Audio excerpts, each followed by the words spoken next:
Erica? Tammy? Here. Rob? Here. Michael? Tim? Brett?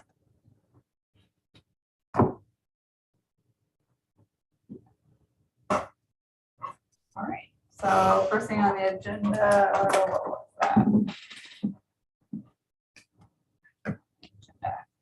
It's the approval of the Approve agenda. Last meeting. No, minutes. approve the agenda and we'll just say again, if there's just verify no objections and we'll move on. We won't do a formal approval of it.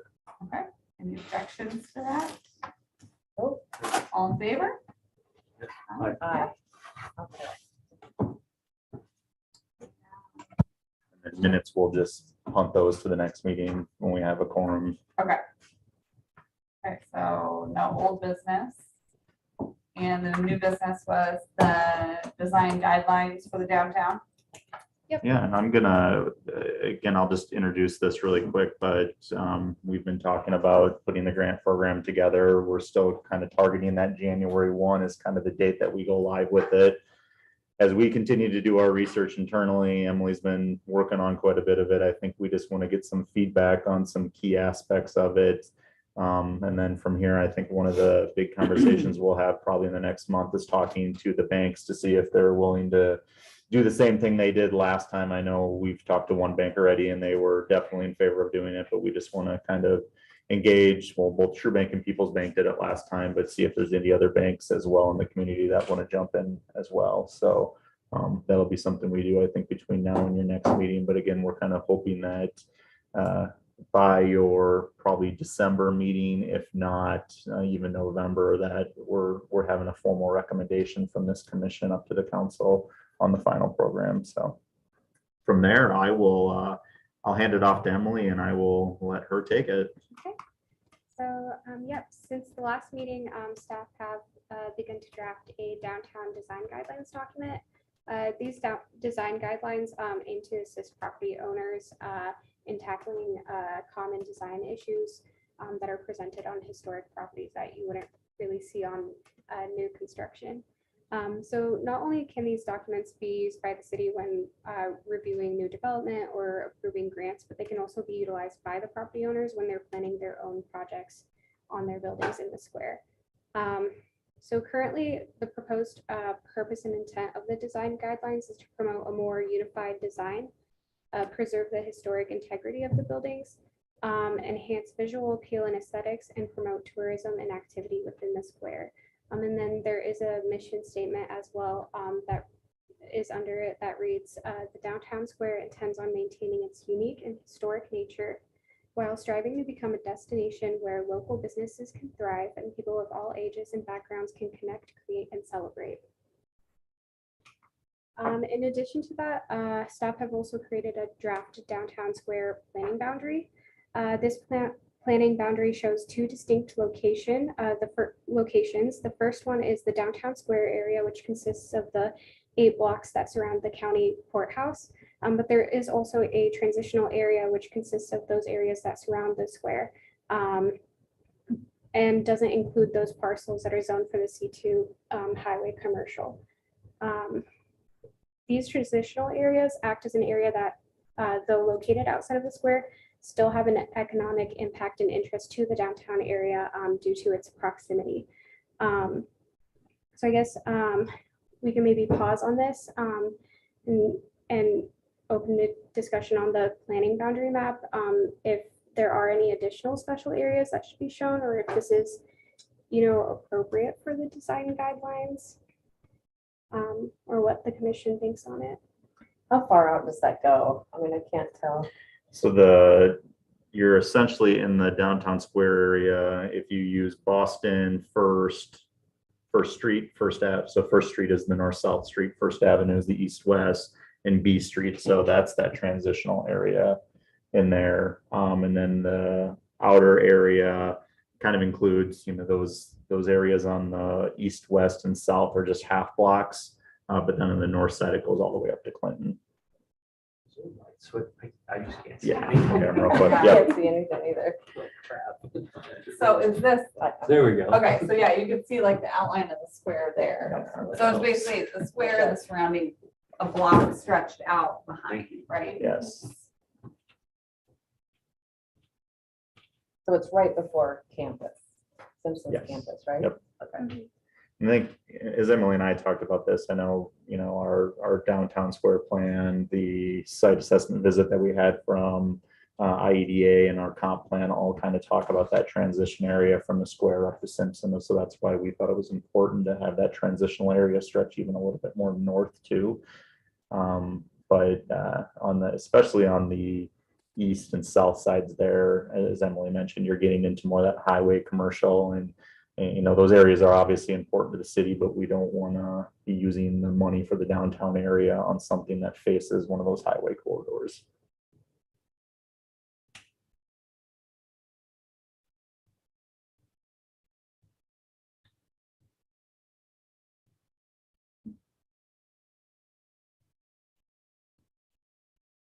Look good?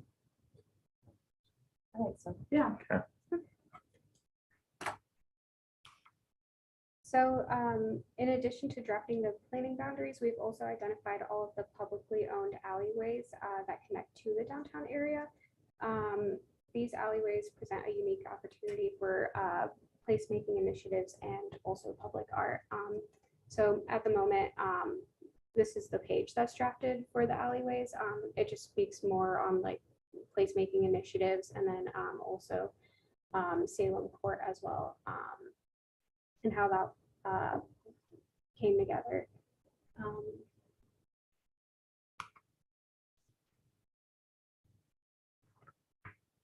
So the previous slides have shown what is currently drafted in the downtown design guidelines document, but these next slides will just discuss on a broader scale what is typically included as part of the design section of the documents. Typically design guidelines will go through the anatomy of a historic building, and this would include what materials are typically used and what each architectural element of the building is called. So this is fairly common in at least the ones that I've seen around Iowa. They'll have a storefront and the facade, and then they'll detail out this is called a cornice, and this is a lintel, and these are typically made out of brick or wood. So that's one thing that we've thought about maybe discussing in the design guidelines as a resource for property owners. And then one of the examples that are in those anatomies are, for example, decorative lintels, which provides window framing, but in some cases they also provide structural support as well.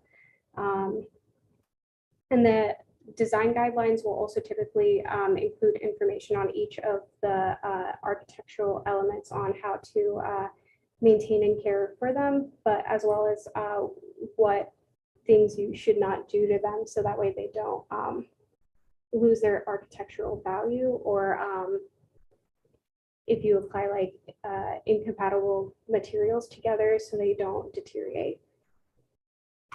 And this just shows some examples of the lintels that we do have in our downtown square. So now that we've talked a little bit about the architectural details that exist in our community, I do have one guided question for the commission to discuss. And that is, what features, if lost or damaged, would significantly change the character of the downtown square? Maybe we can take a minute to think about it and then come back and discuss.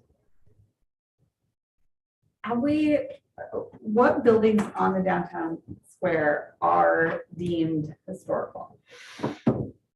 Has that been pinpointed? No, No. and I think maybe as part of this, we'll have to do that. Obviously, the city doesn't have any direct historic preservation that we have built into our code, but there probably is some of that in there. So I think that is probably something that we need to do a little bit of fact finding on.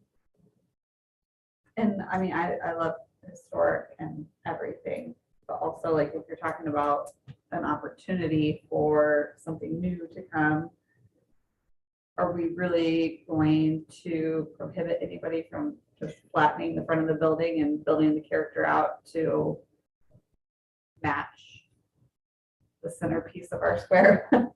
And again, the facade grant program in itself, I don't think is doing that just because, we don't, first of all, we don't have that much money even earmarked for this. I think I've explained this a few times in total. I think we have $125,000 for, between January 1 and June 30th. So we are not saying through this program, you can't do that. However, when we're giving the grant funding away, I think that's maybe a decision we need to make, are we going to give grant funding towards somebody who might want to tear a building down and start over as maybe a component of that building? Or are we trying to preserve the existing character in the downtown through these grant funds?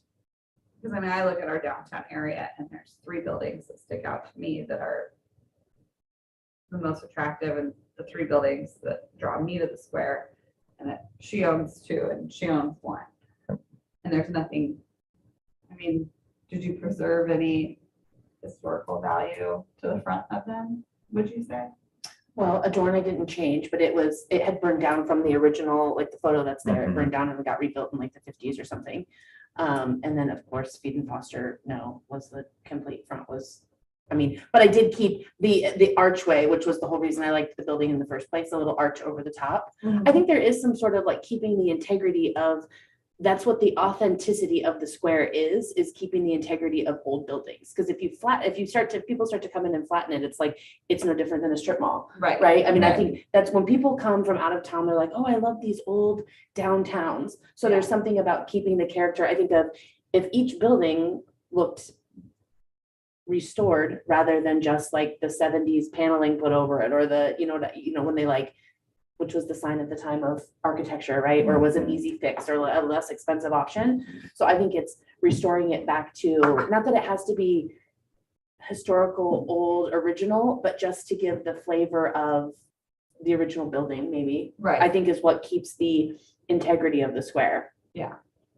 Well, so they had, speaking of the old paneling on our building, we discovered, because I wanted to get new siding on the front, because it looked terrible, I thought. So we started peeling it off. It's like, oh, there's brick under there. Oh, Yeah. it's nice original brick. Which I think there's some of the buildings that Yeah. have big overhangs. That was like even the Oars building. Remember what used to have that huge Yes. overhang thing? Or it's like, don't you want to rip the front of the corner sundry off? The Right. front and see what's underneath there. Uh-huh. I Yeah. think there's Or the Yeah. brick house treasures. awning. And see what's just like, I just want to. it was just a sign of the time when people it went through that cycle of redoing it. It was like, oh, here's what you should do. Right. Right. Here's a less expensive, or this is the look of the time. And now it's getting it back to, but I think trying to make it as authentic as possible, I think is, Well, it would be a okay. shame to start losing the authenticity of the square. I like the word authentic more than historic. Yeah. I think that authentic is, because I don't know, I feel like history, like. Historic could be totally different. 100 years from Right, and like what real history are we preserving? Like I get the plates on the buildings that like explain what it is, and it is kind of fun to see that. I feel like some people really get hung up and sensitive when it comes to historic preservation. And I think, but that's also for different kinds of funding, right? If you're building applied for it, there's Right. different kinds of fundings you could get if you did do historic preservation. I think there is something to be said, like for Feed and Foster, while I removed the entire front, it's like interesting that it kind of looks reminiscent of what it once was, right? But that's the sort of look I was going through. I'm not operating like a law office in there either. Yeah. So somebody else could have just taken off the front and put up So was whatever that they brick- wanted. Was that brick there? Did you add that brick? The brick at the top, the brick Well, at the the brick- top. Oh, it's all glass. It's all glass, yes, because it had been like taken out, windows replaced, all of that It kind was of stuff. paneling, wasn't it? It was like low windows and a low door. Okay, And there yeah. were like, if you look at those photos, there were windows over the top at one time, which had then been taken out and like closed off. Okay. But from the top brick that has the little bump to like, there's like a steel beam there, that's all Okay. original. And then the rest of it is all original and the Okay. floor on the I inside, kinda but, start to forget. Yeah. but that's it. Okay. There's nothing else. That's And our original. Yeah. building too, it had that drop ceiling was put in, so we started taking that apart and discovered the original tin ceiling. And it goes all, a long ways back. We opened it as far as we thought economically, fiscally responsible, I should say, Right. to heat and cool it. But there were only 3 tiles that were bad.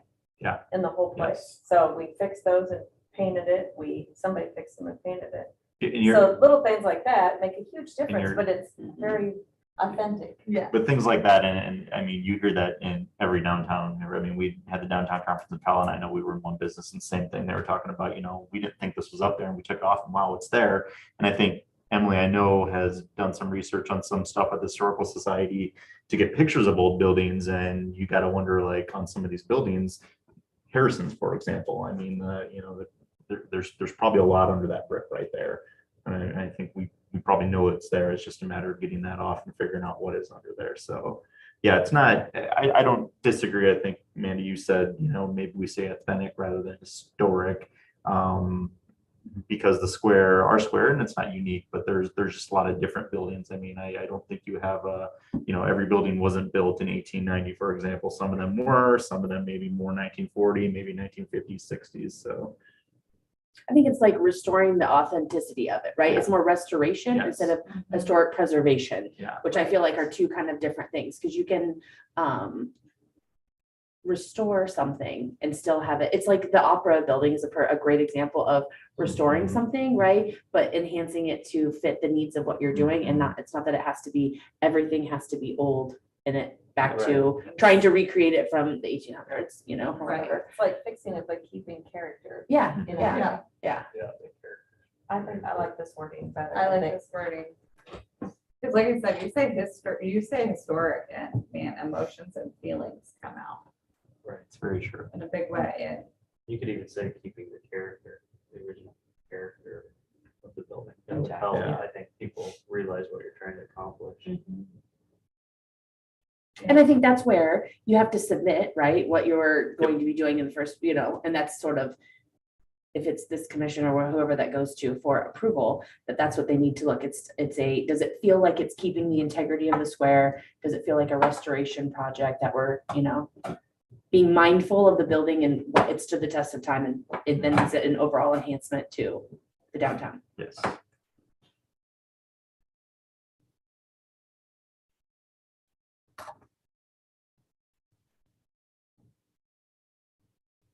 I do think it's fun to see pictures of what buildings used to look like. Mhm. What they I used to do- be. Yeah, in the packet, there are pictures. I just compiled everything into one large PDF, but there should be a lot of pictures of like the downtown square, how it looked over at that time. And I think there's one picture of like an old bank, what it used to look like in the inside, but I couldn't find where it was.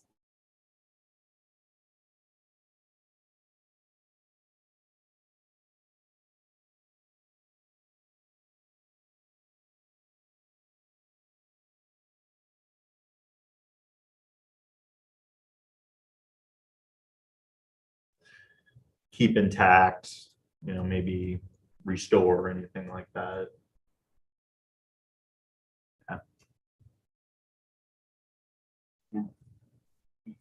I do think it's important, like with some of the seating outside some places, that it's authentic. I don't know what's the aesthetically pleasing. I think we all know what I'm talking about, but it's just like, I think that's important for our square to look nice and. Yep. I don't know how you say that. And that'll be, once we get to comments, I'll bring that up. I think that was something we wanted to discuss, knowing that we're getting into sidewalk use agreement season here pretty soon, kind of some guidelines on what we're looking for on those agreements going forward. So The last discussion just relates to upper story housing within the downtown area. So in 2014, the Iowa Upper Story Housing Feasibility Study conducted by the Iowa Economic Development Authority found that Indianola's housing shortage impacts the economic development in the city. And that was almost 10 years ago. So I'm not sure how things have changed since. But that study at that time had found that there was a need for more rental options, and had also found that Indianola would be likely to support significant upper story housing within the square. Some of the benefits that upper story housing can provide is a subsidized cost for operating a downstairs business, and then adding benefit for stability when retail revenue patterns are offset. So for example, a business that primarily serves ice cream may do really well in the summertime, but revenue may fall in the winter. And upper story housing would provide an opportunity for missing revenue when product sales are low due to the seasonal effects. So with that, that would conclude the presentation. I know that there's some questions that Charlie and I have had on both like the downtown design guidelines as well as the facade program. So I don't know if you wanted to touch on anything or. Yeah, and I mean, I think from our standpoint, as we continue to build this, previously the program was very heavy on facade. We didn't talk about doing things with alleys. We didn't talk about upper story housing. We didn't talk about any of the placemaking stuff that can happen. And I think from my standpoint, I think Emily would agree. We just kind of want to see if we can evolve this program into doing a little bit more than just making things look pretty in the downtown. That's very important, don't get me wrong, but I think there's economic impacts from doing these other things.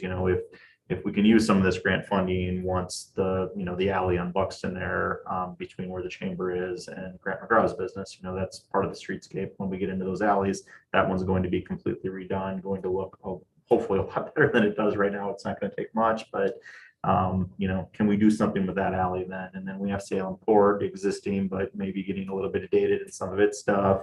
And then the one next year's that you've called Sunshine Alley now, can we do things with those as part of this grant program? But then I think the bigger thing, and Emily just touched on it, is the upper story housing.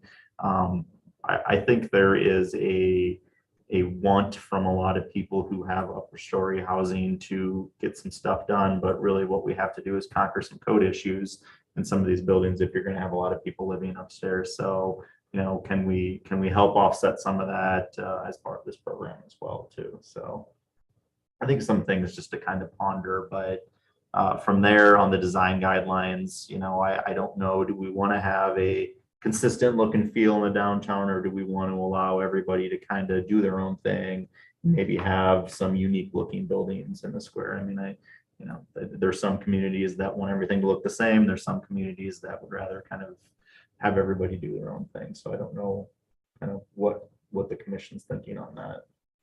Another fun fact I think would be to identify which buildings do have the ability to have upper story housing and which ones are being utilized for it. Is Perry a Main Street, Iowa community? I believe so, but I'm not 100% sure on that. So the couple that we bought the restaurants from, they've now relocated their business to Perry, and he bought a building. And I don't know if it's through Main Street, Iowa or not, but they basically gave him money to restore the upstairs, and he now has 6 apartments that was nearly 100% funded. Really? To redo these apartments, and now he just gets to collect rent because they wanted the upper story housing that bad. So the programs for it they're there. They're in a big way. There is one program through IDA that you do not need to be in the Main Street program for. And if Jamie was here, she could explain it a little bit more because she looked into it last year. However, I think, if somebody's getting 100% paid for, they're probably using a few different funding streams to help with that. And I think that's where going into that Main Street Iowa program is going to help, because that opens up more funding for projects like this. Yeah, it'd just be fun to know which buildings aren't being utilized that could be. Yeah. I've heard so many times from people, and I don't want to name anybody, but ask them, hey, do you have room up there? And they're like, oh, I'm just using it for storage right now. Oh, really? There's quite a few. Huh. Yeah. I would love So that. the alleys are owned by the city then? Yes. So, to me, I guess, I think Aaron and I talked about that, seems like the most logical next step for the city and everything after the streetscape project is finished, is to make sure that those alleys are great, because that connects to the parking lots. And I think that's something that's in my opinion, underutilized and could be something really cool is the alleyways off of the square. Salem Court has done it in the past with the live music, but it's thinking outside the box, maybe not shutting down the square every other week and doing so, utilizing those alleyways, or like I said before, of what we've talked about, right? Your experience in the square, starting in the parking lot, walking through a really quaint alleyway and getting there feels totally different than walking through mud puddles and around a barricade and that kind of thing. So yeah, I would love to see, that would be, I would hope that the streetscape encompasses some of that, but maybe those like finishing touches or that little bit of extra something would be, yeah, really cool. Really cool. It could be a really great opportunity, right? If you sort of like think outside the box and figure out what else these alleys could be used for besides just a pass through, Yep. right? But they could be these really cool gathering spots for a variety of things. And each alley being unique, Yeah, that's kinda cool. Yeah. I like them, they're all different. Yeah. I will tell you, Sunshine Alley gets used a ton. I mean, and I have cameras out there, so I can see the Mhm. traffic. It's amazing at Really? all hours. Yeah. Yeah, all hours. You see people leaving the bar, you see people, I mean, Which is great. I mean, how Mhm. fortunate are we that we have the square that has that much activity, Yeah, you know, right. all the time. all the Right. time. Yeah, I mean, it's amazing. I didn't realize it till I put up cameras and was. Mhm. So would the city be responsible for that west alley then? Yes, that's you're talking the one that goes By- by the chamber there. Yep. Yeah, so as part of the streetscape project, really what we'll be doing there is putting down a new surface on that. And it's desperately needed on that Yeah. one. We identified that. From there, you know, what happens with the walls and everything from there. I mean, that's not part of the downtown project, but Because that one has high walls on both sides, Yeah. right? Yep. You could probably really do some cool. I Yeah. just.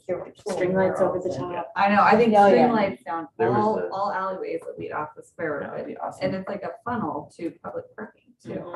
Mhm. There was this alley in Seattle that I was walking by and stuff, and I looked down and it was the most, it was so cool, but you know, the string lights, they used huge globes. And Oh, yeah. it was so Yeah. Oh, it would be cool neat. looking, it was Mhm. beautiful at night, it was just incredible. Mhm. It was, I just thought, oh man, that was cool.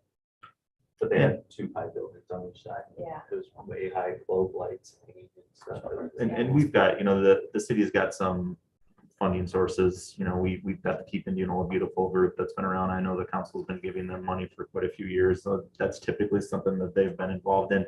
And I know even before this, we kind of talked about there's only 125,000 this year. But just remember, even though that is this year, if we continue to fund this year after year after year, we could start increasing that funding too. So it could open up really anything. So I guess what I say all that because don't think of this as, well, we need to figure out with this program how we're going to spend $125,000 because we want to keep this program moving forward, and year after year after year, there could be more funding available. So It'd be nice at Christmas time if there are Christmas trees in the alleys. And I mean, I think that would be kind of moves along some things too, but I don't know. I think you could do a lot with that. Charlie, how does the city plan on managing all these small groups like Hometown Pride, Keep Indianola Beautiful? Because I know that, you know, there's not one right look, but there can be a unified look. And as this streetscape becomes finished, how are we going to prevent, you know, Keep Indianola Beautiful from saying, well, this is what needs to happen here? And what if it's not the direction that we're all hoping that it goes? I think ultimately the things that happen in the square and the way we've structured this commission is if it is ultimately a council decision to say yes or no, it comes through this commission first. There is a lot of subsets of committees out there that were formed really on their own. I don't want to say, I don't know the history, for example, Keep Indianola Beautiful, but they're dedicated folks and they have done a lot of good, you know, buying furniture, benches and stuff like that. But now that we're kind of getting away and doing our own thing, it's where does that funding go? But again, I say all that because I don't know exactly how that group was formed. I'm going to assume that the council did not put this group together and say, do your own thing. I think they kind of did it on their own. So, but ultimately to answer your question, I think it is, you know, if there is a decision that is going to be made on something that requires city funds, it is going to be made through this commission up to the council. So, for instance, like that presentation that Doug had given a couple months back and stuff, where is that coming from? that? That's the Hometown Hometown Pride. Yeah, sorry, I'm getting confused in my own committees. But that's Hometown Pride that is working on that. So they've kind of taken the whole the implementation measure that we had in a few of our plans to make that connection between Simpson and the square. They're using money through Iowa Hometown Pride. It's not Iowa Hometown Pride, but through the Iowa Great Places that Hometown Pride applied for, and Indianola was granted that designation. There was a pot of funding, I believe, annually that comes down. So they're trying to use some of that grant funding to do this project. I don't think anything. I think we're still kind of in the planning phases on all of that. So Nothing from that has gone to council yet for final Okay. approval. So I was just gonna say, kinda- so when would that come to this committee? I think when they're ready to start getting some of that funding in place and starting to plan the actual project, it would have to come through here for some final recommendations. So it could be that these people are working on something, working, and then comes to this committee and the committee's like, yeah, it doesn't feel right, of like Yeah. a right area of And- effort. And I think that's where the constant interaction with this group is a good thing, because that initial presentation was kind of meant as, we don't want to just put this in front of you and ask for a recommendation at the final. Let's talk now, let's get some of this on the table, let's talk through some of this and maybe have some suggestions on it.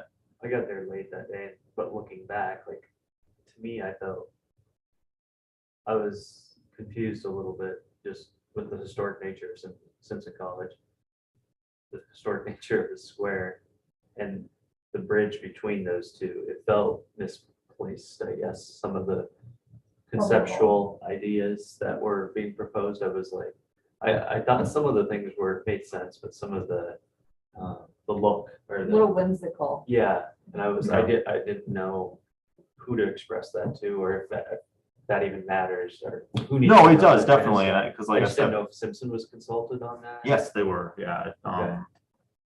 Heidi Levine. was Yeah, on Heidi the Levine committee. was in San Francisco. Yeah, Heidi Levine's been a part of this the whole time. But I agree, it was too choppy, and Okay. too tchotchke for me. I think it needs to have a nice clean look. I think it's important.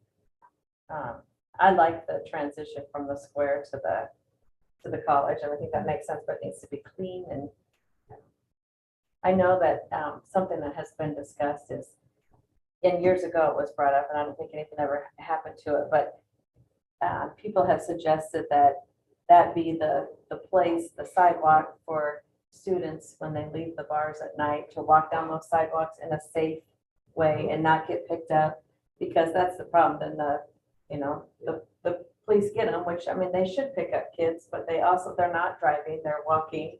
So if that was one safe route to get them back to campus safely, that would be appreciated, I know, by parents and the Bar college owners. and bar owners, exactly, Yeah. yeah. I mean, it's a lot of liability on you. I just didn't know, So- like, before they get too far into that planning, if they'd like that type of feedback. I can definitely have them come to a meeting here, maybe at your next one, and just kind of, let's have more discussion on it from the group as a whole. Just Because I don't think, I mean, I do too. yeah, The clouds seem a little obstructive to me, like, we've done all this work and we have, the pretty buildings and the nice new sidewalks, and then it's hard to see through, hard to Mhm. see beyond. And then it's one more thing for a college student to, I don't know, climb on top of and take a picture, get naked behind, take a picture, and that's when they get in trouble. And it's like, Yeah. it looks just like. don't I know. also think it's from a priority standpoint, right? I Like, agree. I go back to the alleyways again. Like, I would like to see the square completed 100% before we took on more projects to do more things to manage and take care of, Right. I'd like to see the square, yeah, at 100% with the cute string lights on the alleyways and it looking great, all those finishing touches before the next thing gets taken on, so that you can kind of like use the space and feel it, right? And then where is it? Is it creating more people? What's the next need based on when we have this at full capacity? Instead of Mhm. trying to anticipate that we need more gathering space between Simpson and the square when we don't even have the gathering space at the square completed yet, right? Like maybe those alleyways will help kind of bridge the gap for gathering space. So maybe the area between Simpson and the square is as easy as a brick road with a arch over it, right? Yeah. That just is more of a gateway and less of a gathering space. Yeah. fix up So the that's why I alley think stuff. Amanda's point of like, if all these people working on things, you know, I mean, I would hate to be one of the people on a committee working and putting in a lot of time and effort to then ultimately feel like Right. I'm getting shut down. I also think that's, you know, part of, right, what's the overall vision that all these, I mean, volunteers and groups and right, we're all great and we all want to feel appreciated, but make sure we're all working towards the Yeah. same I thought goal. it wasn't the plan to do an arch, like, on Buxton. Yeah.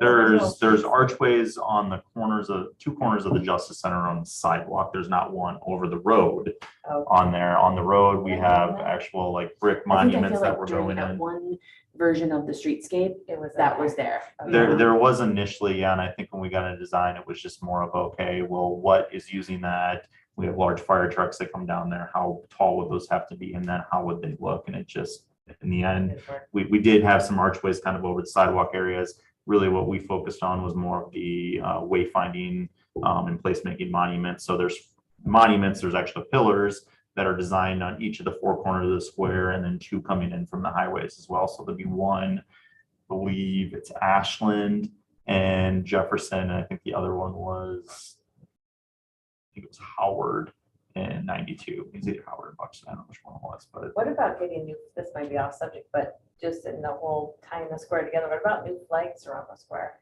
We're gonna, are there? on the new flags lights, and Like the little. oh, you're talking like the banners on the lights that go on there? Yeah, that's something that we've been looking at is how we kind of bring that, because right now we've got a policy in place that council can approve it and the timelines they can approve it under. And the number of lights aren't even, I mean, they talk about having 12 street lights on the square around the Justice Center, which now we have 20. So we've got to get that thing updated and how we want to do that, because in the as long as past, they're done well, they're. yeah, nice. it's always been, you know, some organization. I know the last one we did was the group The at the high school that veterans. did the veterans thing. Yeah. Those were And then, cool. yeah, that was. And so, and I know in the past, the Bloom Classic has done some, Simpson has done some on weekends and whatnot. So, Or I almost like, is there something to tying back with like branding the city, right? Mhm. Or the district, as Rob and I like to call it, the historic district, Yeah. not just the square, so we're not tied to 4 streets. But is there something there where the flag designation on the poles and it kind of identifies this district within the community? Yep. You know, which is Yep. cool. I like the district too. Feels better than It feels just better the than 4 square. streets. Mhm. Yeah. That's how you get Buxton Park and beautiful Simpson campus and the Opera Building and the administration building and all those great places to feel like on a map, mhm. you know, Exactly. they're all a part of it. Yeah. Rob, we've been trying for a few years. Right. And that's the direction I hope this We're- committee goes. Instead of worried about, you know, what are we gonna do to entertain the community? I'd rather make it a destination to come eat and come shop and, you know, not into entertaining. And it possibly, but I would rather focus on inviting other people to our community to Right. offer something different. You know, have a art show that comes to Oh. our downtown and not have it be where we're always giving and promoting and doing this, you know, bring Tourism. true Yeah. tourism to our square, not I agree. a Maybe fly some trap art with in the fake alleys, you know? right? Yeah, That might be kind of fun. art in the alley. Art in the alley, there you go. There we go. Worth the walk. I'm gonna start using that. You just wait. Yeah. So circling back, I mean, on good, just touching back, and I would just want to tie up the facade grant program and make sure we're not missing anything. You know, I think we've got some direction on here. We'll start putting some stuff together on that and bring that forward. And I think what I'm kind of getting from this group is stay pretty high level on it. Let's kind of allow a lot of things to be done with these funds that essentially makes it more of a place, not just a front of somebody's building, but, you know, again, knowing that those work in tandem, because we want a square that looks good, because that's going to then create that place. So, but we can do some other things, the upper story housing, the alleys, and just figure out how to provide the funding on more of a broad spectrum for that. That'd be like if you guys need to use some of that money to do that west alley. Yeah. make it I Right. I think we've got Yeah. some other funding Do mechanisms you? that we can Okay. tap into on that. I Okay. mean, this one specifically was identified for it and the whole grant matching and stuff like that. But Okay, yeah, that alley and things like that, I think there's going to be other funding streams that we Yeah. can tap into to get that done. But I do think with those alleys, I hope that it's a thinking outside the box Yeah. and really figuring out how to not just turn it into an alley, right? Mhm. Not just putting, it's more than just putting concrete down, of an overall enhancement of Yeah, the square district and things like in the, is it running the electrical and there's lights over the top, and then, so you can have art in the alleys, right? Like that's the future of something, I think is really important to think about. I don't know if I'm just thinking out loud on the fly, right? But of the funding of keeping it open, but is there a way to prioritize the area that qualifies for it, of like, is it level 1, level 2, level 3, for if you have a house in this area that you really want to be able to. I would think with restoration or those kind of projects, it's better to kind of put your efforts in one rather than having it all over, to kind of feel like you're making a difference. I don't know. You're the expert. You tell me. so what you're saying is, should we be providing some of this facade grant, and I'll just call it facade grant funding for now because we don't have a better term, for like single family dwellings in this Or is area? it the priority first is on the true square, right? And then off of the square is like tier 1, right? So those Mhm. people are given top priority, and then the next goes to the next tier. If you had a whole bunch of grants come or people applying for it, rather than Like it needs. one to person look on, Yeah. just so doesn't become spotty. So you can start to feel like as a community, you Yeah. can feel an impact of the restoration progress. I think that that's what happens when two people on the square it's like me redoing Feed and Foster, right? All of a sudden people feel like life happens, and then they go, oh, there's so many people that have redone the places on the square. And it's like, they'll say that until the next person does it. And then it feels like all of a sudden it all Mhm. feels fresh again, rather than things happening, I don't know. I don't even know if that's like a best practice or whatever, but Yeah, just no, something to think I about. don't think it's a bad idea by any means. And I think when we look at the square district in itself and how we built this committee, I mean, really the boundaries are, I think, C Street, Clinton, Jefferson, and 92. It's like that giant, I don't know how many block area that is, but could we throw some houses in here as well too? Because again, when we added that on there, we knew there was a lot of people living in houses that was going to be included in this area. But from my standpoint, it was, well, those people are just as important to square as well too, because you kind of have that effect down on it because you have people living in this area as well. And if you're going to have that district, you've got to have a residential component to that district. And there's a lot of people who do live around there. So, And I think that that's important. Yeah. From a community standpoint, I also feel like it gives that flavor of, there's a lot of people who live near the square, who frequent the square more often Yes. on bike or by foot, because it feels like it's in their, main vein of where they're traveling on a daily basis. Yeah. Yeah, I think that's cool. And then that's probably why they live there, right? They love the proximity to the square. and I'm thinking out loud, and I think we can get into this a little bit more, but if we were going to do kind of like a tier 1, tier 2, is it more of a, tier 1 is like commercial, tier 2 is residential, something like that, then that's where that preference comes in. I mean, do we want to give a preference to the commercial businesses on the square as part of this, or do we want to keep that pretty constant for both? Can you make it like phase 1, phase 2? Or because what So you don't happens wanna when they all discourage get done, somebody. right? But there is something Yeah. about the residential that's on the corner of the square, right? It's like they put up with, they Yeah. choose to live there, but they also, there's something about having the house right by the business district. I think that makes it feel authentic and all those kinds of things, so that it's, that's why they can apply for the grant funding, but maybe it's right now, the top priority is getting the square and the commercial properties Mhm. up to Yeah. par, right? Or redone, Yeah. or what was the word we were using? Restore. Restored. Yes. So I And then it think, kind of moves out to the next Mhm. circle, right? Until by the time you get to the third one, you're gonna need to come back to the center again. yeah, and I think, well, from my standpoint, I think if we do kind of like a priority system on that, eventually that's going to kind of take care of itself. But, let's say starting January 1, and I know this wouldn't happen, but let's just say the only applications we get are from residences on this application cycle. Do we want to say, oh, well, no, we're not going to fund any of those because we wanted to focus on commercial businesses this year? Or do we do that and then just try to keep enticing commercial businesses in the future to get it?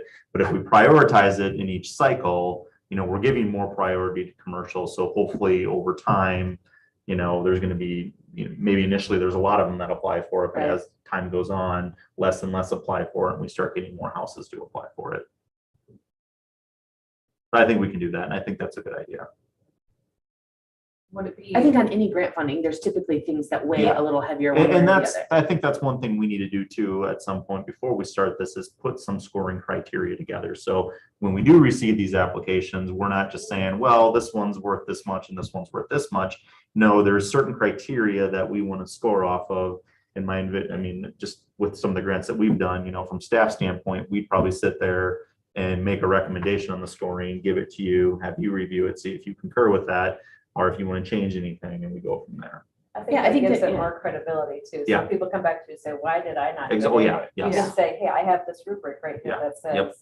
And I think there's something to be said about community impact. Yeah. Right? That should weigh if somebody's redoing an entire building or tearing down two dilapidated houses and putting up cool 5-row houses. Yeah. Awesome, right? Like that's an overall enhancement to the community and provides housing and Yep. you know what I mean? There's multiple things of, return on investment. you Yeah. know? So I think- Simple thing. Again, and that's something from a lot of grants that I've applied for. You have that when you're applying for the grant. You know what that scoring system is going to be, because then that helps guide you in applying for it. So I think that's something we'll do, is maybe in the next month, 2 months, we'll put together kind of a scoring system based off this feedback on that. So maybe it is, is it a commercial business, 5 points? Is it residential, 3 points, something like that? Or if it's an upper story on top of commercial, maybe that gets 4 points instead of 5. And I'm just throwing numbers out there, Yeah. but yeah. I think that's great. Then, does it include art? Does it do this? Does it, Right. things that we can kind of use tie-in. So I think that's good. I think we can kind of work off that and start putting some stuff together. So. Good job. As far as the city goes on possibly using some of that money, would it be too forward thinking to maybe get the quote of like the basics of what we want? Like we want lighting and fresh paint on those walls. Like what's that gonna cost? And then maybe even like reaching out to our Hometown Pride or Beautify, Indianola. See all what they those, have. and say, would you guys like to sponsor an alley? Yep. We wanna hire Jenna Brownlee to come down and do an alley. Would you guys like to sponsor that? Do you have money in your budget? Can you sponsor this alley? That's what they did. That's what Keep It Beautiful did Yeah. with Salem Salem Court. Court. Oh, okay, That's how that got cleaned up. okay. It's just people on the committee donated money and they got resources. There's a whole plaque of names up there, I think. Mhm.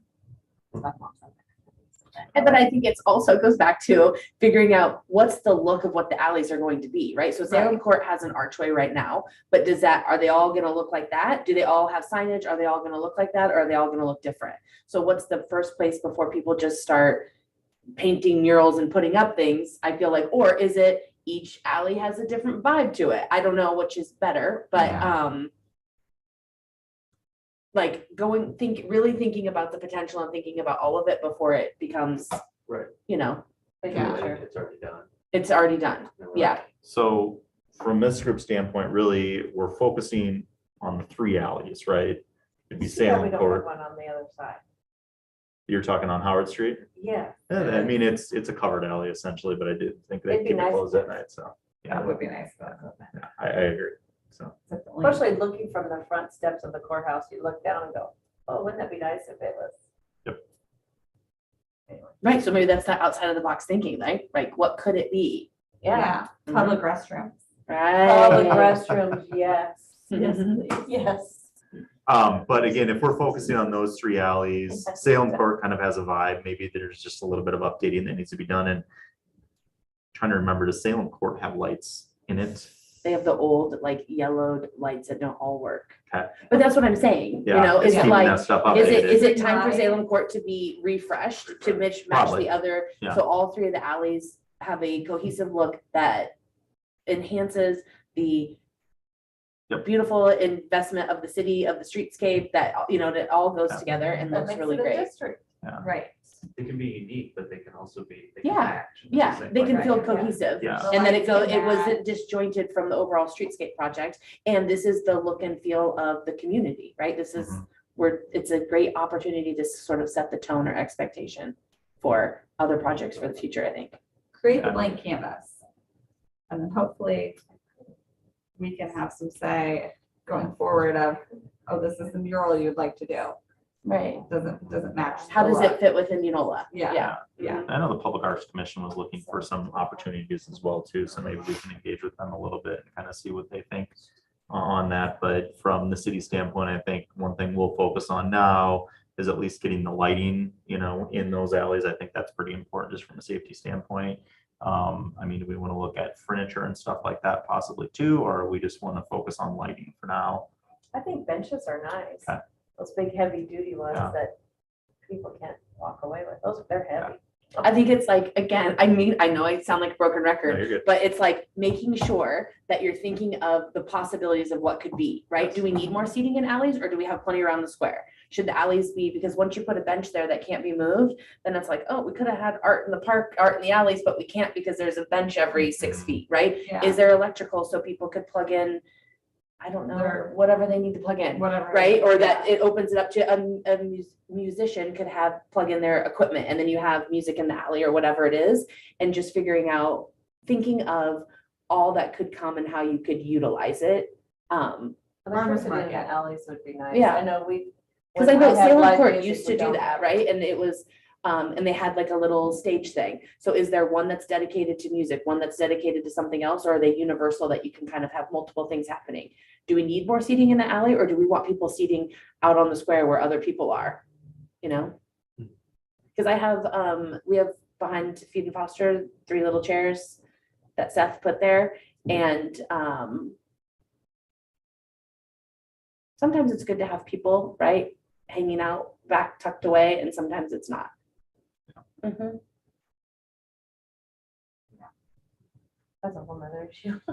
People go to the bathroom and do all Yeah. kinds of things when they think they're not being watched. That's probably, that does make sense, like a comprehensive plan, like upfront to know a vision. What's the Mhm. goal? Because honestly, that was really good for us as a school district, from the school district standpoint, when we had our architects come in and say like, because we were just working on the auxiliary services building, and they came in and said like, hey, have you guys ever thought about this and a vision for your district? And we were like, oh, no, but like, what do you propose? And then they came back and showed us the vision of the high school, of what it could be, and we were like, oh my gosh, we've never, and it was just, instead of putting the cart before the horse, Right. here's a vision of what it is, and then now let's work towards that. So, And I think, that's a again, good, the vision, maybe high level, is we want to make the alley spaces gathering spaces, Okay. essentially. And just kind of working in some of that stuff and what we can do to maybe provide some basic infrastructure yeah, to make those gathering places, whether it's Yeah. electrical, lighting, maybe some seating, I don't know. Right. Yeah, Yeah. things like that, so. Benches I think are that's also kind of, I think that's where people go smoke too. Which I guess if they're gonna smoke, I'd rather it be in the alley and not like in front of your Yeah. door that you suck the smoke in, but. I think the good thing is now, I don't know when that alley on Buxton will get done, hopefully sometime next year. I don't know exactly when, but we have 2 other alleys that really, well, Salem Court's got a little bit of work that needs to be done right in the front of it there. But the other ones are pretty much set to go, so maybe we could even start on some of those right now. That's kind of a launching point to get some stuff done and then go from there, so. yeah, are you doing anything with those other little alleys then that come off like on our street here? Yeah, the ones behind the square, so the 4 sides of the actual square, those alleys behind there are all getting redone. When is that But gonna happen? Like behind Next Brick year. House yeah, behind Brick House, to behind, the street. yeah. The 2, so the parking lot behind Brick House plus the alley, the parking lot behind Adorn plus the alley, the alley over here behind Regions Bank, and then the alley behind Louisville will all get Which will be done. so awesome. Yeah. It will and be those- awesome. Yeah. So, and there's, I think that will almost feel like a bigger enhancement to some people because because they're in They're- such terrible oh, they're condition, but horrible, now yeah. people are utilizing them so much Yeah. that between the parking lot being resurfaced and lovely and an alleyway being, you know what I mean? That's the kind of thing that can just, I think it's like it's the icing on the cake, you know what I mean? Because Yeah. people don't understand about the pipes and everything under Yeah. the ground that are a huge benefit, but yeah. Yes, trucks can't get in the back of my building to deliver lots of times because of all the electrical work. Which is that getting buried? it will all get Yeah. there Yeah. eventually. Yeah. Yes. Yeah, it's not Yeah. part of this Right. first project, Separate but as part of this project, when we get in the alleys, they're putting all of the conduit in. So all they have to do is Oh, pull good. electrical lines at some point in the future. So And That's that's a whole awesome. nother conversation about where those boxes. gotta go somewhere. Yeah, oh, yeah. So, but yes, and you know, the other thing, just to be clear on those alleys too, I don't think there's an intention of ever closing those and opening those just to pedestrians like we are on the ones coming off the square, just because I think a lot of the businesses are using those alleys. Trash removal is a big thing, things Yeah. like that. For So, sure. you know, we want to make them pedestrian friendly, but not close them to vehicular traffic at the same time. Speaking of trash, Sunshine Alley trash is overflowing. I can, After RBTV, I picked up tons of beer cans and stuff and it's. I don't know, then that just, is that getting empty ever? Not last I called. Yeah. Seems like. I will touch base The with Elks Waste asked me Management on about that it. one. They're like, how'd you get that done? Yeah. There's, It that's was a one of them, mess. they're supposed to, and to be quite honest, it's probably just because they were, I'm assuming they were emptying it when the street was open. Yes. Yeah. No, we'll remind them, they just have to get in the backside there. Thank you. It is fun to drive out like the south side of the square. It is. See all the landscaping, the It looks great. flower bed. It I'm does. just I was like, gonna say, wow, in the this packet looks that you really put together, nice. Emily, there was that one photo of like looking towards like Heartland or something, and you could see the parking with the stuff, and it's like, it does look really great, It does. you know, It does. compared to what was there. Yeah. It's Really amazing nice. how fast too, when you just start putting trees in the land. Yeah, how yeah, fast it looks that great. makes it look a Makes lot it all better. seem worth So, it. yeah, I think we've been talking, even I know Parks and Rec has been talking about the amount of hanging baskets that need to get put up next year. Just with all the streetlights we have, they're gonna do it, and it'll be great. So, I mean, there's a They do a ton of great maintenance that goes. I know, but people on comment this on stuff. those They every do a day. great No, job. they're Yeah. great, yeah. Every day they comment on them. So, and we've also started talking about Christmas trees this year and how we don't have enough to put on all of the lights. So trying to figure out what we do with those in the future, because that's a thing that everybody wants on there too, so.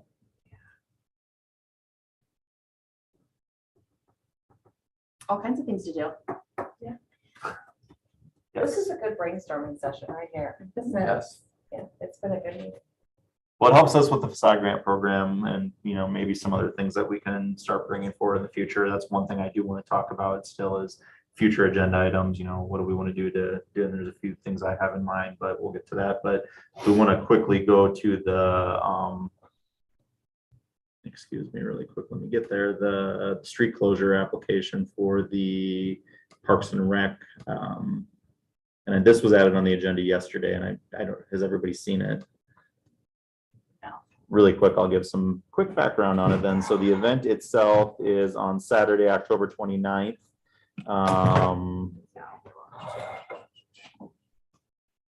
Trying to see when the time will be on it here. Looks like they want to set up at 6 a.m. Event starts at 10 a.m. and dismantle at noon. So really a 2-hour event, but about a, I would say 6-hour disruption between 6 a.m. and noon on October 29th. So it'd be all 3 streets that are open. They have shown on the map that they would close essentially the 3 streets that are open right now. They indicated if Ashland was completed by then, that they'd want to do that one too.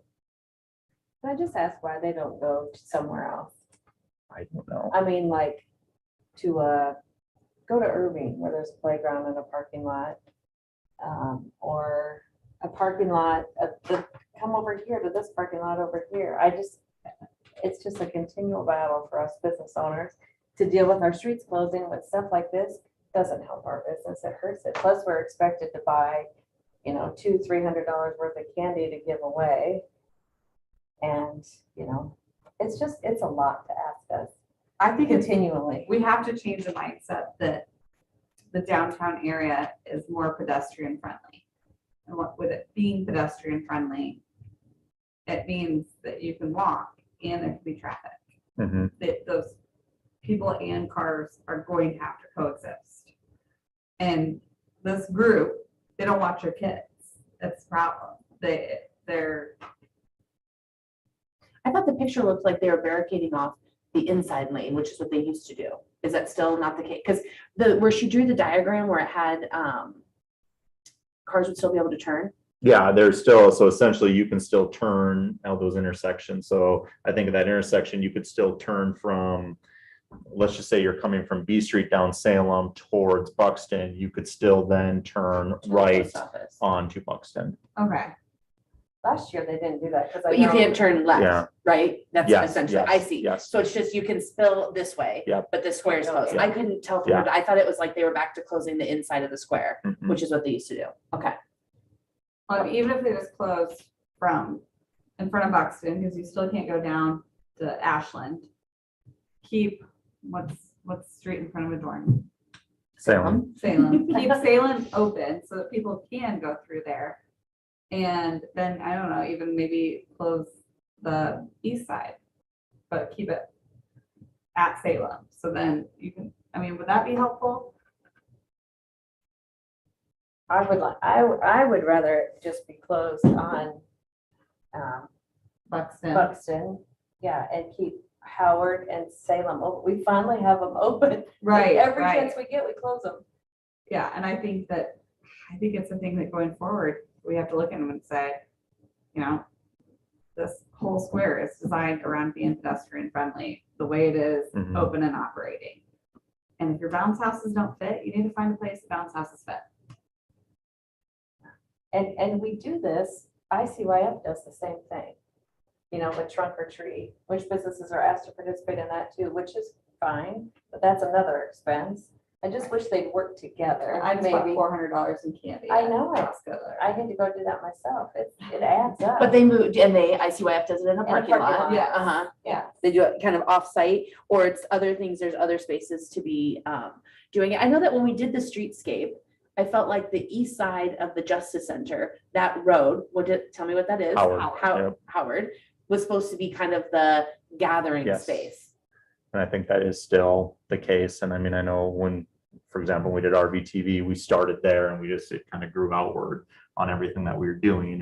And based off the amount of people that were there, we needed every inch of that. So, yeah, I mean, that is the intention that was kind of meant to be, you know, if you're going to close one street down, that is the street that you close down because you've got the front steps of the courthouse. You've got a little bit more gathering space kind of in the front there as well too. So from a power standpoint, we've essentially got event power that will be on all four, well, more about 3.5 sides, I would say, because the Ashland side, just with the amount of space that the county is using for their loading dock area there, we don't have too much power over there, but we've at least provided for event power on all four sides in some way, shape, or form. Yeah, so if that just kind of, if Ashland's open after being closed, I want to take that too. And I have people tell me they avoid the square at all costs when this is going on because they don't want to deal with it. And the people down there aren't shopping. I think everybody has to just decide what the square is, right? And I love the square being, I think it's important to Indianola. We said that during the streetscape of it being a gathering place, but where is the gathering happening or how frequently the gathering's happening or all of that, you know, like we have to be mindful of the people who are running businesses around there, right?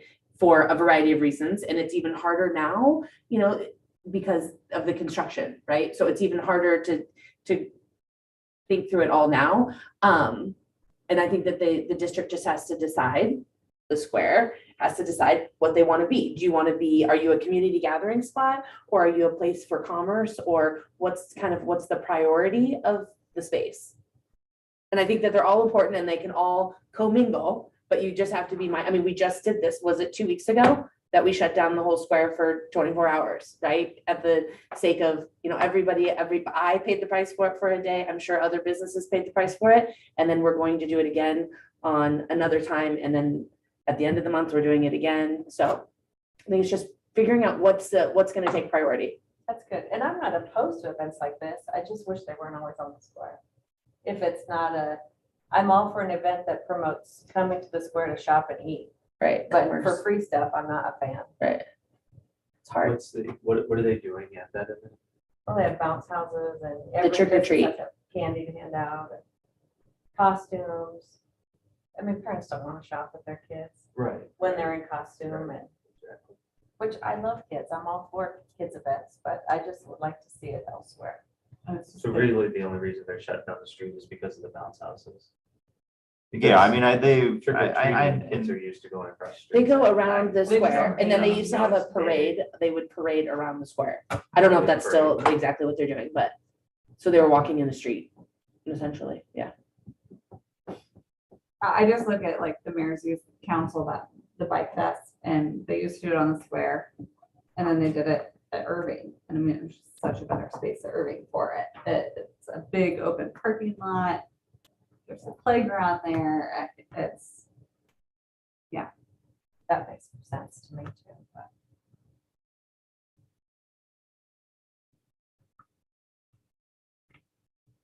But Charlie. I know. What are you thinking? I'll, You look upset, no, I'm not, because it's not my That's event not and you. I don't know too much about it. And I wish I had more information on it. I've never been to the event either. Last year, I think I was down there briefly and kind of saw I mean, there was a lot of people in the streets and yeah, maybe they're not visiting the businesses, I don't know, but it is a very popular event that they have. So I think it just traditionally, it's always been on the square and that's why they're requesting it. You know, could they look at alternative locations in the future? Yes, and if that's something this commission wants to have them look at, we can communicate that to them, but. Yeah.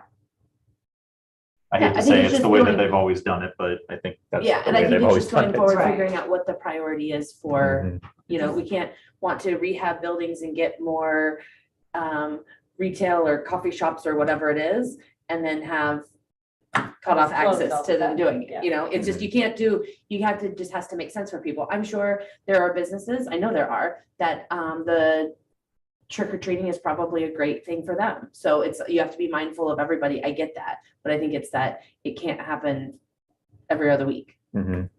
Because people are annoyed, right? People come in and go like, oh, you can't drive anywhere in this town. With the construction that's been happening and the Mhm. construction that goes sort of over by Irving and North, I'm like, I get it, but they're fixing streets. I don't know, it's, Yeah. it's the nature of the Not beast, a- but not another way to do it. unfortunately, people avoid the square. And you have people sitting up here who run businesses. So I guess you're seeing kind of one perspective of it, but. Not open on Saturdays. Right. My mouth shut. I mean, that's it. Well, I think So that's the for thing, and some- but it's good perspective to have, and I think obviously there's differing opinions on this exact subject depending on who you talk to, and I think what it is it is striking that balance, making sure if we are having events that are closing the streets down, maybe it is not something that's happening once a month, maybe, at most it's for a year or something like that. I don't know what the number is, and then maybe there is that one-time RVTV event where, it's not something that happens annually. It's something that, it was an opportunity for the city, took advantage of that opportunity, had a great turnout, and I know, again, retail businesses maybe didn't capitalize off it that much. Brick House, for example, I'm assuming a little bit different story on that night, and some of the other bars and things, a little bit of different story. They Yeah, probably some made a little events bit more are money, great, so. And I'm yeah. all for supporting my neighbors, but it's just. But it's something striking, for again, everybody. it's striking the Yeah. balance, but I mean, and it's it's coming striking off that of balance. 3 years of construction Yes. also. It's Yeah. a very different, there hasn't been normal for a really long time. So anytime you do it, it's just another time, for people to avoid the square, or it's another time to have a terrible day of business, Mhm. right? That I you've can been see dealing with for 3 years. Yeah. Plus, we get all the complaints from all the customers. Yeah, I think, mean- yeah, I mean, every That's the day. difference, Oh, I had to walk, Mhm. I can So- see that. Yeah, I can see from a business owner's standpoint, like you've dealt with a lot of obstacles over the last 3 years. And now you see this window of like, oh, finally. And then it's like, now it's going to be closed on this date. And it's going to be closed on this date. Those are opportunities to make money for to your make up for business. the lost days. For the loss yeah. of income over the last 3. I get that. And I feel like we just had this event with ridiculous days. It was the same thing. Mhm. Well, yeah, and I mean, it's nobody's saying absolutely no, don't have it here, but it's an opportunity to start retraining. Yeah. And say, this year, we are only going to close down the Buxton chunk for you. Yeah. Because we were just closed for RVTV, we're closed for ridiculous days, we're closed for this. You have to find a way to use the space allotted within the downtown district, or you need to relocate the event.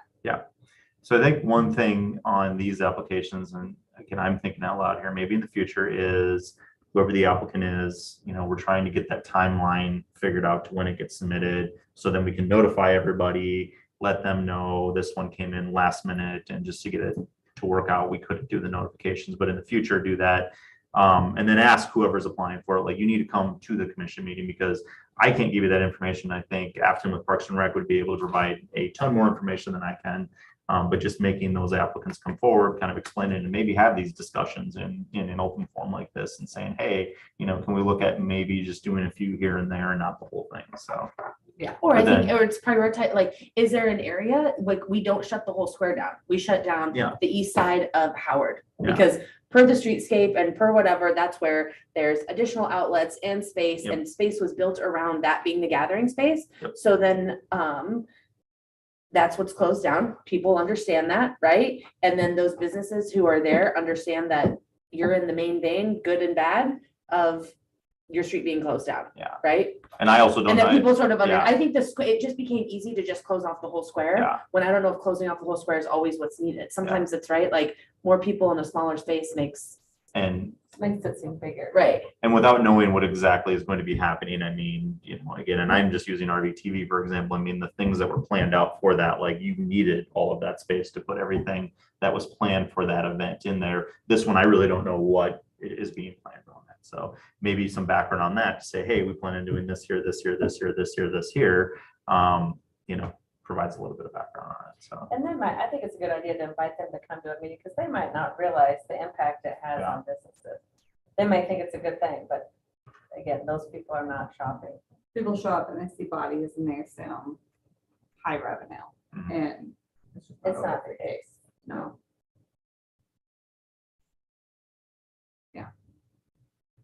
So what are you asking us to do? On this one, really, we don't have a quorum, so there's not a formal recommendation, but I think what we'll do is just present these concerns to the council when they review this application, and go from there. But I think overall, maybe it's, from my standpoint, it's moving forward when we're reviewing these types of applications.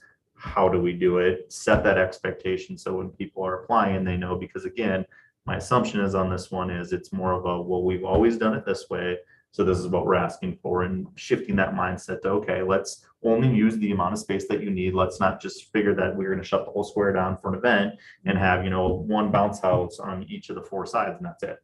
Like, for example, can we combine all those bounce houses on one side and just close one street? Right. And then hopefully, in the future, we have these alleys that they can do their bike race down the alley. Right, or it's like, yeah, in the future, is it that there's the bounce houses in the parking lot, and you're utilizing the alley to get to the square? Or, I mean, right, that's that sort of like reimagining the way events happen. Or is there a park that would be better suited for this whole thing? Like this Mayor's Youth Council bike month, that they found out that it was better for their event to be at the Irving parking lot than on the square. That's awesome, right? Yeah. And sometimes it's just having a reason to try something new for the people planning the event to kind of, let's reevaluate, like, what would make this really great, Is the square footage for that wine witches and birds? No. It's not. Well, unless that's what they're proposing. They hadn't done that in the past. I think that's more of just walking. I mean, again, exactly what Amanda said, that's the whole, it's pedestrian friendly environment. Now we have people Right. walking around. So really, You the could walk only and drive a next car at the time same time. it would be that one, and then the next one is probably the holiday Yeah. thing. in Which I think will December. probably be at your next meeting, because I think they're anticipating submitting that soon, so. That's usually on a Friday. Can't remember. I can't remember the last time there's been one, honestly. It is. Who's So- heading that back up? Hometown Pride? The holiday one, Yeah, or the chamber? I doing think it? that's the merchants group. Oh, the downtown merchants, okay. Yeah, I mean, I'm trying to think of events even this year that closed the square. It was Ridiculous Days. This one by Parks and Rec, the holiday, and is there another one that, RVTV. again, that's Those not happening three. annually? Right. Yeah. Just those. I'm trying to think of more of the annual events that we know are gonna have closures on the square. And then the occasional parade when those come through as well. So I think it would be good to have this explained to the city council, as you say, and, suggest that we just close one portion instead of the entire thing. And I As a can, stepping, I mean, yeah, we could say, okay, next time, but do we keep saying next time, because it's always been like this? I think we need to set a precedence, like Amanda said, that this is the way it's gonna be. Saturday, December 10th is the downtown holiday event. What's that? Saturday. Oh, is that at night? Or day? It's probably from 8 AM to 2 AM. Oh, Aaron, we can't get a break.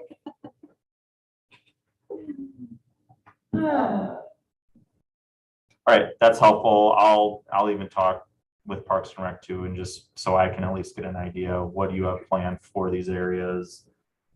What does it include? Can we condense it down possibly to just 1 street, 2 streets, something like that? So That Yeah. was the, you said Howard was the street design for that. Howard was meant to kind of be that gathering space. Yeah, even with RBTV, we attempted because it was thought that, you have the front stairs of the courthouse is kind of like a stage for events. That makes sense. We actually tried to get the band to go up there, but the issue was they're all older and they didn't want to carry all their equipment up the stairs. So we ended up putting them on the street. So, but yeah, things like that. But I remember there was a lot of talk around that for a really Yes. long time, that it was supposed to help be multi-purpose or Yes. be, again, an enhancement, and it's maybe reimagining an event and utilizing the space 100%. differently, which And I I think think- is like, that's why it's there, right? The great thing is the county is on board with that, I think, too. We had permission for the band to be on the stairs if they wanted to be. I think going forward, the county is going through a process too, where if you want to do an event on Howard plus spill into the front lawn and that front patio area of the courthouse, this is the process you have to go through at the county to do it as well. So the county's open to it, and I think that's great. So. That's good. Work together. Then, Informal recommendation. yes, would see be- what we need, condense down if we can, but then moving forward, let's make sure that all of these applicants are coming forward to this meeting to kind of explain what they're doing with the closure if they're proposing it. Will somebody speak with the person that requested this? then? No, Ahead of time? Yep. Okay. We don't want People to, don't like to be blindsided. yeah, kibosh their whole event if they did have full plan, but. I truly don't know. Right. Oh, yeah, It's yeah. it's right across the street. It would just They be do it more at for the night. bounce houses and the parade or whatever they do, but. That's what. Oh, Right, and maybe the priority is instead of barricades, right? It's that you have somebody manned with like a crossing guard on something like that, right? Where you're having somebody sort of like, if that's the fear, that you're managing that as part of your event. Although I don't think it's like, the traffic is like school days or anything, but that would be the only thing to be mindful of with little kids. Yeah. Kids, cars and driving. Parallel parking against that safety. Exterior. Yes, yes, yes. I would explain that to my grandmother all the time. So then moving forward on future agenda items, we touched base with the Main Street Iowa program to try to get an idea and I think over the next year, these are going to have to be discussions that this commission has because I really want to engage this commission on if we do move forward with kind of the Main Street Iowa program. I think there's a ton of benefit to it, but again, there's also some things that have to be done to make it happen. That application window does not open until essentially February of 24. So we have more than enough time because they do it I thought they did it every year, but it's every other year actually. So we got a little bit of time to think about that. But again, I think that is, and really from that program, I think that is something to that, some of these discussions that we're having with this group that can be, if there's a paid person that's kind of managing some of that stuff, I think it works out really well. It essentially turns into, it's almost a chamber for just the downtown area, not a chamber for the city as a whole. So I don't want to use that as. What are some of the things you have to do? You've got to apply for it. We've got to hire a Main Street director with the size of community we are. And from there, I really don't have too many details on it, but I mean, it's the application window starts in February and it goes through July. So there's just a lot of steps in that application window. And I think we can manage that from staff level if there is an interest in it, but I just want to make sure there is a buy-in from the commission before we start doing that. From our standpoint, from a budgetary standpoint, we have to start thinking of some of that stuff too, because there is definite budget impacts. I mean, the city is responsible, I think, for paying, I don't remember how much it was, but city is on the hook for a big chunk of the funding for that position. So we need to start thinking about that internally as well. I think it's a great opportunity. I think it would help condense some of the committees and maybe make it easier for the city in allocating funding for different things like that.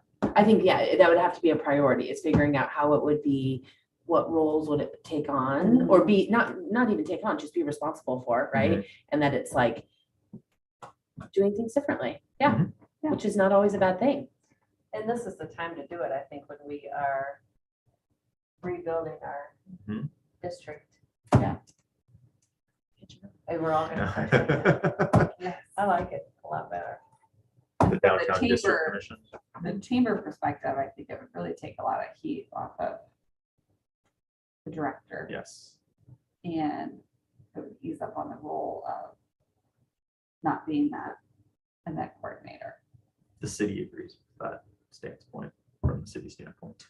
Yeah. Take a lot of heat off us. So. Yeah. That's Only it. so many resources that everybody has. And I really think if we're growing downtown, having a full-time dedicated staff person to manage that association essentially is probably something we need to consider, because there's a lot of people who are trying to kind of do it in their spare time, even this commission right now. We felt it was important. I felt it was important just with the improvements that were going on, plus with all of the different committees doing different things on the square. But maybe this commission in itself then evolves into essentially a Main Street board or something like that. And then this commission from the city standpoint dissolves. So. Along with 3 or 4 others. Well, and I think if some of those committees want to maintain or stay intact, sure, that's your prerogative. But then from the city's standpoint, we're not going to start providing funding for some of these other committees. Like, we're gonna only fund this Main Street Iowa because that's the one we're committed to funding. So. And I think it's a props to like the city, right? That bringing that level of sophistication and moving people forward and showing what can be accomplished, that these groups were kind of formed for a sake of I think all the groups want the same thing, Yeah, right? They all and want a that's- better, stronger, beautiful community. And it's just sort of people have different funding, different know-how, different perspectives of coming at something. So it would be great to sort of bundle all that energy up Yes. and yes, take a direction. I agree 100%. Yeah. Difference to running a school with a PTO versus a school board. Yeah, same kind of thing. So that's one. I mentioned just sidewalk use agreements. I think we're going to get into that too. Those are going to be something that we agree. So start thinking about that. If there's specific things we want to be looking for in those use agreements, if you're going to be putting furniture out there, you need to show us what furniture you're going to be putting out there, and something that we review. I've thought in the past, I don't know if we want to have exact guidelines on the furniture has to look like this necessarily. Maybe that is something we want. I don't know, but we can provide some guidance on, hey, here's the furniture that we have in the square.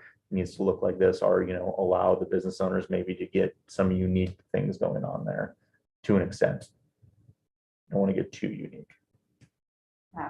I want guidance on that because I want to make the investment, but I don't want it to be the wrong investment. Okay.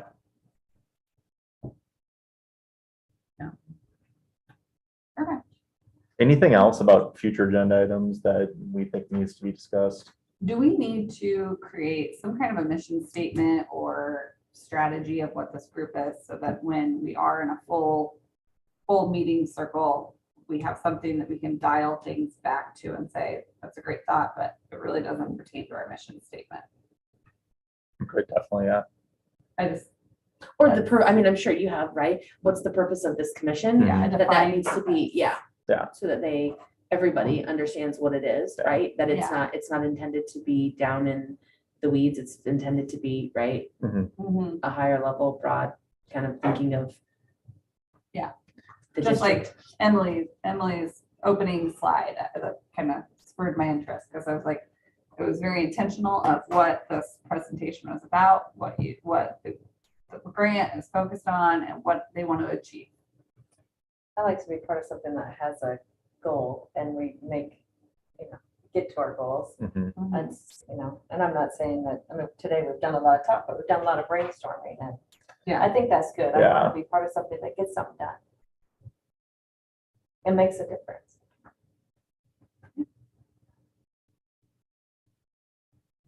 And then moving forward, I know we wanted meetings at 9 o'clock. It was not possible this morning just because we still have staff meetings in this room on Tuesday morning, but starting next month, we're switching those. So we will get the meeting time moved up to 9 o'clock starting next month. On the 18th. You might be right. I don't know. Correct. And I know I've sent out calendar invites, but I will get that updated. I actually attempted. Yeah, I was gonna update it yesterday, but I didn't want to confuse everybody with the meeting today, so I chose to wait to do that.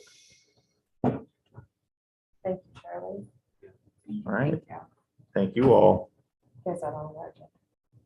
And I so move to adjourn the meeting. Motion to adjourn. First and second. Aye. Oh, all in favor? Oh, aye. Aye. I know, I Thanks for know. the presentation.